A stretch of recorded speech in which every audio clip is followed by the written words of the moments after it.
Hello students, welcome in our channel. मी आहे तुमची Pratima madam. So let's start the video. आज आपण बघणार आहे रेस्पिरेशन कशाला म्हणायचं. But before starting the respiration, the energy is require for all life processes. आपल्या ज्या काही लाईफ प्रोसेसेस होतात त्याच्यासाठी आपल्याला काय करावं लागते, एनर्जीची गरज असते. आणि ही एनर्जी हे आपण जे फूड काय केलेलं आहे, इनटेक केलेलं आहे, ते ऑक्सिडाईज करून त्याच्यापासून त्या ठिकाणी ती तयार केली जाते. पण ते ऑक्सिडाईज होण्यासाठी जो ऑक्सिजन लागणार आहे, so this oxygen is takes place through the respiration. So let start. Respiration carried out in 3 step. 3 स्टेपमध्ये केलं जातं. पहिली स्टेप एक्सटर्नल रेस्पिरेशन. एक्सटर्नल म्हणजे बाह्य, ज्याला बाह्य श्वसन असं म्हणतात. काय आहे तर त्याच्यामध्ये पुन्हा 2 स्टेप येतात. एक इन्स्पिरेशन आणि दुसरं एक्सपिरेशन. म्हणजे आत घ्यायची हवा आणि नंतर बाहेर सोडायची, म्हणजेच इनहेलेशन आणि एक्सहेलेशन. शब्दावरूनच कळलं असेल. हवा आपण आत घेणार आहे, हवेमार्फत कोण घेतो आपण, ऑक्सिजन आत घेतो. आणि तो जातोय कुठं तर लंग्समध्ये. कुणा थ्रू जाणार आहे, विंड पाईप, ज्याला ट्रॅकिया म्हणणार आहे आपण. आणि दुसरी स्टेप एक्सपिरेशन किंवा एक्सेलेशन, म्हणजेच आपण बाहेर हवा सोडतो. कोणती हवा बाहेर सोडतोय, CO2 आपण बाहेर सोडतो, बरोबर आहे. तर बॉडीच्या वेगवेगळ्या पार्ट्समधून लंग्स थ्रू काय केला जातो, त्या ठिकाणी कार्बन डायऑक्साईड बाहेर सोडला जातो, ज्याला आपण एक्सेलेशन म्हणतात.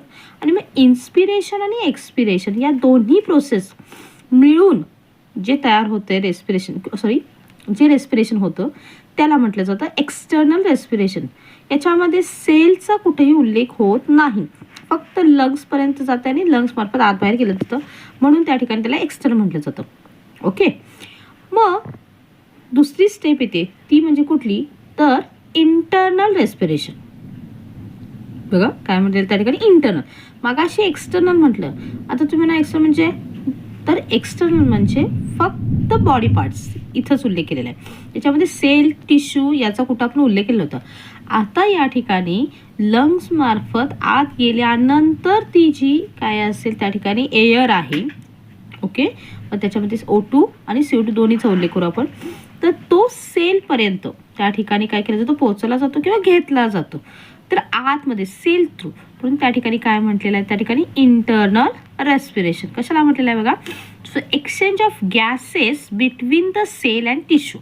टिश्यू म्हणजे काय माहिती, ग्रुप ऑफ सेल. ओके. तर group of cell. So tissue fluid is called as internal respiration. तर आपण जो ऑक्सिजन घेतलेला असतो तो काय होतो, oxygen move from blood into tissue. लक्षात, move from blood into tissue. आपण घेतलेला ऑक्सिजन रक्तात जाणार आणि रक्तातून कुठं जातो, तो सेल आणि टिश्यू याच्यातून त्याच्यापर्यंत पोहोचला जातो. आणि त्याच वेळेला त्या सेलमध्ये, टिश्यूमध्ये असलेला कार्बन डायऑक्साईड पुन्हा कशामध्ये मिक्स केला जातो, रक्तात मिसळला जातो. So carbon dioxide moves from the tissue fluid into the blood. टिश्यूतून कुठं जाणार, तो ब्लडमध्ये मिक्स होणार. ओके. म्हणजे हे आता काय झालं, ब्लड आणि टिश्यू यांच्यातलं पण आतलं, म्हणून त्याला म्हणायचं इंटरनल रेस्पिरेशन. आता तिसरी स्टेप येते, ती म्हणजे कोणती तर सेल्युलर रेस्पिरेशन. आता सेल्युलर रेस्पिरेशन एक्झॅक्ट कशाला म्हणायचं आहे तर टिश्यूपर्यंत ऑक्सिजन गेला. मग मगाशी मी काय म्हटलं, रेस्पिरेशन म्हणजे काय तर एनर्जी प्रोड्यूस केली जाते. मग ही एनर्जी कशी प्रोड्यूस केली जाते तर आपण जे आपल्या बॉडीमध्ये न्यूट्रिएंट्स आहेत, फॉर एक्झाम्पल त्या न्यूट्रिएंट्सपैकी एक एक्झाम्पल घेऊ किंवा स्पेशली त्याच्यावरतीच कॉन्सन्ट्रेट करूया, ग्लुकोज. तर हा जो ग्लुकोज आहे तो ऑक्सिडाईज होणार म्हणजेच त्याची रिॲक्शन ऑक्सिजन बरोबर होणार. ऑक्सिडाईज होतो म्हणजेच तो बर्न होतो, एनर्जी काय केली जाते, वापरली जाते. ओके. बर्न होणार आहे. तर काय होतं त्या ठिकाणी, ऑक्सिजन बरोबर बर्न होणार, कोण, ग्लुकोज. आणि मग त्यावेळेला एनर्जी तयार केली जाते जी ATPच्या फॉर्ममध्ये होती. बघा काय म्हटलं इथं, glucose oxidise with the help of oxygen and energy release in the form of ATP. ATPचं लॉंग फॉर्म कदाचित तुम्हाला माहीत असेलच, ATP ॲडिनोसिन ट्रायफॉस्फेट. ओके. तर ह्याच्या फॉर्ममध्ये एनर्जी काय केली जाते, तयार केली जाते. आणि म्हणून या रेस्पिरेशनला काय म्हटलं जातं, सेल्युलर रेस्पिरेशन. आता हे रेस्पिरेशन ज्यावेळेला होत असणार आहे त्याच वेळेला एनर्जी ज्यावेळेला रिलीज होते त्याच वेळेला आपण उच्छ्वासावाटे किंवा एक्सहेलेशन म्हटलेलं आहे मी. म्हणजेच एक्सहेलेशनमध्ये आपण काय केला, CO2 बाहेर केलेला आहे. तर CO2 आणि वॉटर वेपर्स काय केल्या जातात, तो रिलीज केल्या जातात किंवा त्याच्यातून सेपरेट एक प्रोडक्ट तयार होतो, तो म्हणजे CO2 आणि वॉटर वेपर्स. आणि हे समजण्यासाठी तुम्हाला खाली रिॲक्शन दाखवलेली आहे बघा. काय तर मी मगाशी म्हटलं ग्लुकोज ऑक्सिडाइज, ग्लुकोजचा फॉर्म्युला दिला आहे माहिती आहे आपला, C6H12O6. ओके, C6H12O6 या ठिकाणी. त्यानंतर ऑक्सिडाइज म्हटलेलं आहे त्या ठिकाणी 6O2. देन याच्यापासून एनर्जी तयार झालेली, ओके, जी कशाच्या फॉर्ममध्ये होते, ATP 38 ATP आणि बाय प्रोडक्ट CO2 आणि वॉटर वेपर्स तयार होतात. ओके, तर या पद्धतीनं का होतं आपल्या त्या ठिकाणी, तर रेस्पिरेशन केलं जातं. ओके, आता हे जे रेस्पिरेशन होतं आहे म्हटलेलं आहे ते कुणाकडून कशा पद्धतीने केलं जातं, म्हणजे थोडक्यात नाव we study the respiratory system. त्याचं स्ट्रक्चर कसं आहे, फंक्शन कसं आहे बघू आपण. तर सगळ्यात पहिला रेस्पिरेटरी सिस्टीम जी स्टार्ट होते ती आपली नोजपासून स्टार्ट होते. Okay, so with the help of nose किंवा through the nose we take the air. नाकावाटे आपण काय घेतो, हवा आत घेतो. ही आत आपण घेतो त्यावेळेला नोजमध्ये आपल्या स्मॉल हेअर्स असतात आणि म्युकस असतो. तर त्याच्या थ्रू काय केली जाते, एअर फिल्टर केली जाते, ज्यामध्ये त्या एअरमध्ये असलेले डस्ट पार्टिकल्स ही त्या हेअरला चिटकतात, त्या केसांना, सूक्ष्म केसांना चिकटतात आणि मग हवा काय केली जाते, फिल्टर करून आत पाठवली जाते. त्याच्यानंतरचा पुढं जो मार्ग आहे तो म्हणजे कुठला सांगितलेला आहे, फॅरिंग्स. फॅरिंग्स कशाला म्हटलेलं आहे बघा, तर फूड पाईप आणि विंड पाईप हे दोन्ही जिथं एकत्र ओरिजिनेट होतात तो पार्ट म्हणजे कुठला सांगितलेला आहे त्या ठिकाणी, फॅरिंग्स. ज्याच्यामध्ये काय सांगितलेलं आहे त्या ठिकाणी, तर विंड पाईप ही फूड पाईपच्या पुढं असते, लक्षात. आणि त्यामुळे होतं आहे काय त्या ठिकाणी, तर लीड या ठिकाणी बघा काय असते, विंड पाईपच्या तोंडाला लीड असते. कशासाठी, तर कायम ती ओपन असणार आहे लीड, पण ज्या वेळेला आपण फूड घेणार आहे, अन्नाचा ज्यावेळेला घास आपण घेतो त्यावेळेला ती लीड काय केली जाते, क्लोज केली जाते, जेणेकरून आपला अन्नाचा घास हा विंड पाईपमध्ये जाणार नाही, तो थांबवला जाईल. ओके, ही काय करतो, so it prevent the entry of food particles into the wind pipe. Okay, otherwise एरवी कायम त्या ठिकाणी काय होणार आहे, air passes through the pharynx into the wind pipe. आता पुढचा पार्ट बघायचा तो म्हणजे कुठला, विंड पाईप. आता ही जी विंड पाईप आहे ही सुरुवातीला थोडीशी सोलन आहे, कारण त्याच्यामध्ये तिथं कुठला आहे, हो साऊंड बॉक्स, जो आपण आवाज म्हणतोय तो साऊंड बॉक्स तिथे प्रेझेंट आहे. त्यानंतर थोडीशी पुढे गेल्यानंतर ती काय झालेली आहे, डिव्हाइड झालेली आहे. दोन पार्टमध्ये काय झालेलं आहे, तर डिवाइड झालेले. त्यातला एक पार्ट हा लेफ्ट आणि दुसरा पार्ट हा राईट अशा लंग्समध्ये काय करतो, एंटर करतो. लेफ्ट लंग आणि राईट लंग. ओके, आता बघा पुढं आलं. आता आपण बघणार आहे लंग्स. हा महत्त्वाचा पार्ट आहे. रेस्पिरेटरी सिस्टीममध्ये लंग्स अतिशय महत्त्वाचे आहेत. तर लंग्स हे हार्टच्या दोन्ही बाजूला in the thoracic cavity present. जवळपास थोरॅसिक कॅव्हिटीचा maximum area which is occupied by the lungs. Okay, आणि हे जे लंग्स आहेत दोन्ही लंग्स त्याच्यावरती डबल लेअर कोटिंग आहे, त्याला काय म्हटलं जातं, कवरिंग आहे. So this covering is called as pleura. Okay, त्याला म्हटलेलं आहे प्ल्युरा. दुसरी गोष्ट, लंग्स हे इलास्टिक असतात, जे जसं balloons. Okay, balloons are elastic, same as like the lungs are elastic. Okay, so because of that when the air enters, ज्या वेळेला येतील त्यावेळेला त्याला कमी जास्त होतं. आता याच्या आतमध्ये, लंग्सच्या आतमध्ये जर बघितलं तर असे छोटे छोटे बरेचसेच त्या ठिकाणी काय असतात, कंपार्टमेंट्स असतात. लंग्सच्या आतमध्ये बरेचसे स्मॉल काय येतो त्या ठिकाणी, कंपार्टमेंट्स आहेत. So these compartments are called as the alveoli. Okay, these compartments are called as the alveoli. आणि मग हे जे अल्व्हिओलाई आहेत, ओके, त्या अल्व्हिओलायच्या भोवती काय आहे, so network of capillaries. Capillary म्हणजे कशाला म्हणायचं, तर ब्लड पाईपच, पण अगदी hair like blood pipes are called as the capillary, असं त्या ठिकाणी म्हटलं जातं.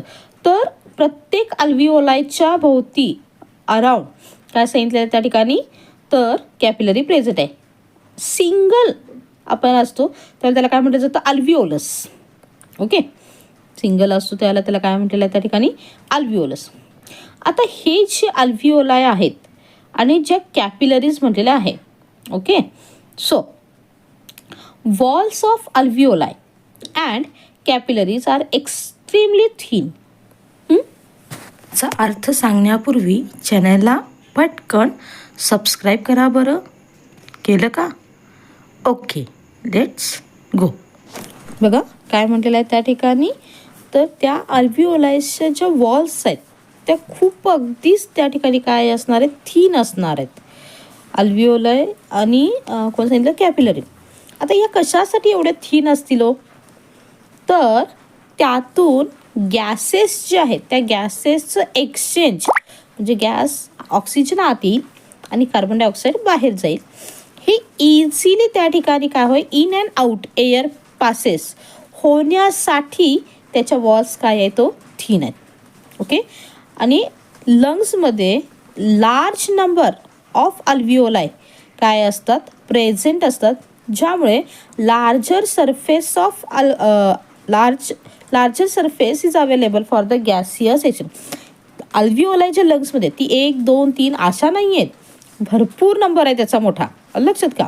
आणि त्यामुळं काय होणार आहे, तर इझिली त्या ठिकाणी सहजरित्या गॅस काय होतो त्या ठिकाणी आत आणि बाहेर पास केला जातो. आता कसा पास केला जातो, बरोबर आहे, हा जो गॅस आहे हा पास कसा केला जातो, म्हणजेच काय सांगितलं त्या ठिकाणी next part, exchange of gases in lungs. आता लंग्समध्ये गॅसेस कसे एक्सचेंज केले जातात हे सांगायचं आपल्याला, बघायचं आहे, बरोबर आहे. तर मी काय सांगितलं, इन अँड आउट एअर, हे आपण म्हटलेलं आहेच, बरोबर आहे. तर लंग्समध्ये होते, पण लंग्सपासून कुठं जाणार, अल्विओलायमधून कुठं जातं आहे, ब्लडमध्ये. बघा कुठं जाणार म्हटलेलं त्या ठिकाणी, ब्लडमध्ये त्या ठिकाणी काय होणार आहे, त्या ठिकाणी गॅस एक्सचेंज होणार आहे किंवा गॅसेसचं एक्सचेंज केलं जातं. पण कसं काय, तर ब्लड जर घेतला तर ब्लडमध्ये काय प्रेझेंट असतात, तो RBCs. RBC म्हणजे रेड ब्लड कार्पस्कल्स. ओके, त्या प्रेझेंट. आता या ब्लडमध्ये आयरन हा अतिशय महत्त्वाचा. Okay, so iron containing protein जो आपल्याला सगळ्यांना माहिती आहे, कोण हो, हिमोग्लोबिन प्रेझेंट असतं. And this haemoglobin is very very very important for the absorption of oxygen. अतिशय महत्त्वाचं आहे. बघा, जर असं म्हटलं जातं, जर रक्तात हिमोग्लोबिन नसता तर पायाच्या बोटापर्यंत ऑक्सिजन पोचण्यासाठी 3 वर्षसुद्धा कदाचित लागली असती, असं म्हटलं जातं. ओके, त्यामुळं अतिशय पण लागतो का हो एवढा वेळ, विदिन अ सेकंड त्या ठिकाणी ऑक्सिजन पोहोचवला जातो. कुणामुळं, because the presence of oxygen. आणि त्याच वेळेला, बरोबर आहे, रक्तातून ऑक्सिजन पोहोचवला जातो आणि त्याच वेळेला सायमल्टेनियसली कार्बन डायऑक्साईड जो रक्तात असणार आहे तो त्या ठिकाणी काय केला जातो, तर त्या ठिकाणी अल्विओलायमध्ये घेऊन त्या ठिकाणी पास केला जातो, बाहेर टाकला जातो थ्रू द लंग्स. म्हणजेच ती प्रोसेस म्हणजे आपली कुठली म्हणते तर exhalation.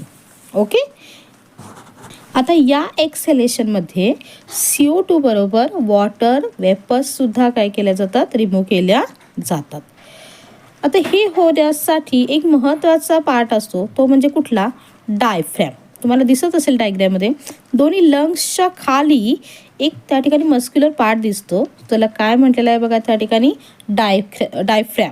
Okay, muscular partition which is present at the base of thoracic cavity cage, so which is called as the diaphragm. आता हा जो डायफ्रॅम आहे तो काय सांगितलेला आहे बघा सर, ज्या वेळेला हवा आपण आत घेणार आहे, हवा आत घेतल्यानंतर प्रेशर वाढल्यामुळं डायफ्रॅम काय होणार आहे, डाऊन होणार आहे. ओके, काय झालेलं आहे, lowering the diaphragm, okay, causes the decrease in pressure. का डायफ्रॅम खाली जाणार? कारण आतमधील जे वाढलेलं प्रेशर आहे ते कमी करायचं आहे. ते कमी करण्यासाठी डायफ्रॅम खाली जाईल. ओके, काय होईल त्या ठिकाणी? डायफ्रॅम खाली जाईल. आता यामुळं काय होईल? Due to this air moves into lungs through the nose. Okay, आणि मग आतमधलं त्या ठिकाणी पुन्हा when ribs return to their original position diaphragm rises up. ज्या वेळेला आपण काय करणार आहे, एअर आत घेतली त्याला डायफ्रॅम डाऊन होणार. पुन्हा रिटर्न आपण ज्या ठिकाणी एअर काय करणार आहे, आउट करणार आहे, त्यावेळेला diaphragm comes again to the original position. आलं लक्षात? सो या पद्धतीनं continuous upward and downward movement of diaphragm takes place and which is necessary to bring about the breathing. Respiration होत असताना ही प्रोसेस अतिशय महत्त्वाची आहे. कुणाची? Upward and downward movement of the diaphragm and continuous. Okay, so I hope respiration तुम्हाला समजलंच असेल. ओके, तुम्हाला व्हिडिओ आवडला असेल तर please like, share and subscribe to my channel. Okay, so भेटूया पुन्हा नेक्स्ट व्हिडिओमध्ये. तोपर्यंत बाय बाय.